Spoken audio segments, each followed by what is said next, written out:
Бисмиллахир-рахманир-рахим. Алхамдулиллахи вассалату вассалам ала расулилlah. Ырайымдуу жана боорукер, улуу жараткандын аты менен сөз баштап, ал жаратканга шүгүрчүлүктөрдү мактоолорду айтып, ал жараткандын акыркы элчисине алкышты жана дуай саламды жолдоп, урматтуу менин бир тууганым, диндеги арыймачылыктар жөнүндө адамдардын арасында өтө көп баш катырма.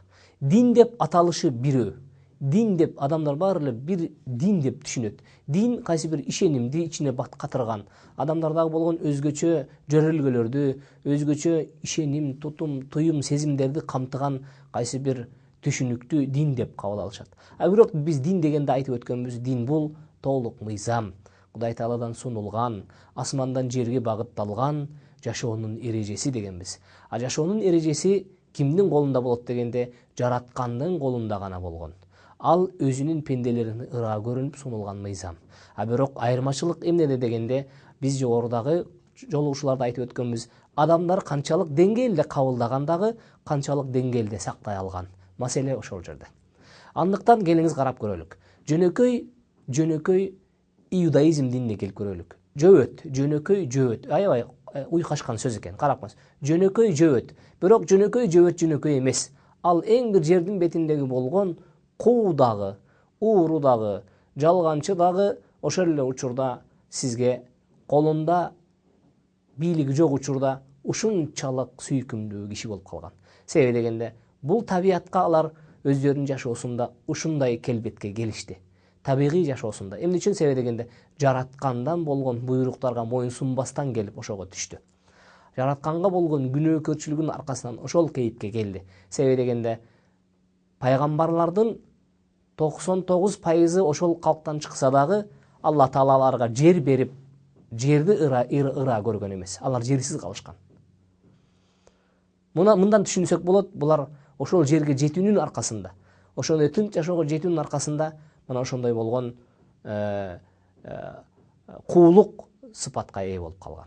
Анын артында өзүнүн динин гана бийик тутуп, өзүнүн улутун гана татыктуу эл деп таанып, өзүнүн гана ак сөөк деп айтып, жер бетиндеги адамдардын арасындагы адамдардын Кудай Таала бир гана еврейди жараткан, башкалар өздөрү эле пайда болуп калган мал деп санашат. Бул өтө туура эмес түшүнүк. Мындай түшүнүктө Аллах Таала да ыраазы болбойт, кабыл албайт. Жер бетинде бул дин ошентип да тарай албайт. Себеби дегенде, жер бетинде андан башка да адамдар бар. Экинчиси христианчылык дин. Христианчылык динди биз билебиз, аларда католиктер багыты, анан православ багыты бар. Келиңиз католиктен баштап көрөлүк. Католик түшүнүгүнө келгенде, эгерде сен Кудайга ишенемин десең, сен өзүңдү бир чиркөөгө камашың керек. Сен эркек болсоң аялга жакындабаймын деп, бирок аял болсоң эркекке жакындабаймын деп. Мен жашоомду же болбосо Кудайга өзүмдү берип, татыктуу дин тутуп жашаш үчүн мен бир гана камалып жашашым керек деп деген түшүнүккө барышат. Чындап ошентип жашашат азыркы күнү. Бирок карап көрүңүз, урматтуу менин бир тууганым, ушул биздин табиятка туура келеби? Эгерде мен Кудай Таалага ишенип, ага таянып жашагым келсе, Кудай Таалага сыйынып жашагым келсе, мен өзүмдү үйгө камаган болсом, мен өзүмдү кайсы бир өзгөчө кийимдин ичине салып туруп, өзгөчө чекке киргизип туруп, анан кийин сыйынсам десем, анда адамзаттын баарын ошондой камап салган болсок, анда жашоо каяка калат? Эмне деген жашоого айланат? Адамдар өздөрүн бул дүйнөдө эле дозокко салган болот. Дин бул, биз жогору жакта айттык, бул жашоого ыңгайлаштырып берилген мыйзам деп. Анда биз түшүнөбүз, католик тутунган адамдар, алар өздөрүнүн бузуку же болбосо тайып кеткен түшүнүгүнүн аркасында ошол жашоого барып алышты.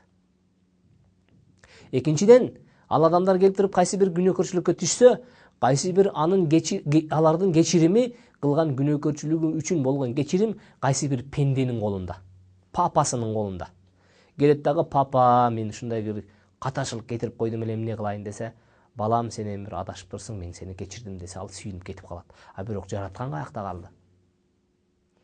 Керек болсо, алар папалар отуруп алып туруп, бейиштеги орундарды сата баштаган. Элестетиңиз.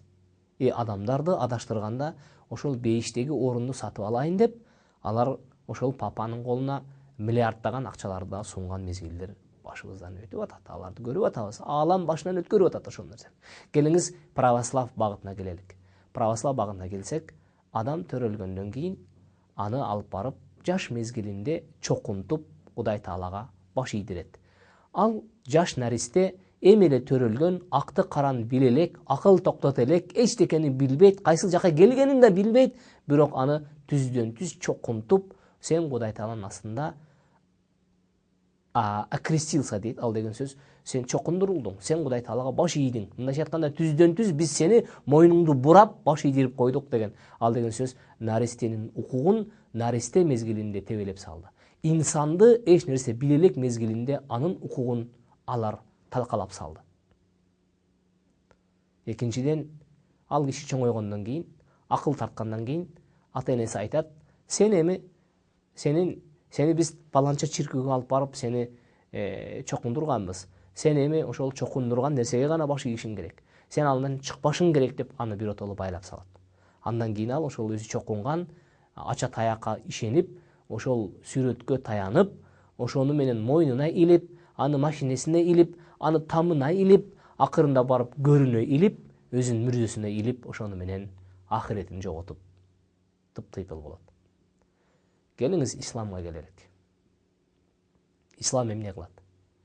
Ислам наристе төрөлгөндөн кийин, төрөлгөнгө чейин ал наристенин жолун оңдойт. Аны никеге тургузат. Ал жарыкчылыкка келгенден кийин кулагына азан айтылып, ат коюлат.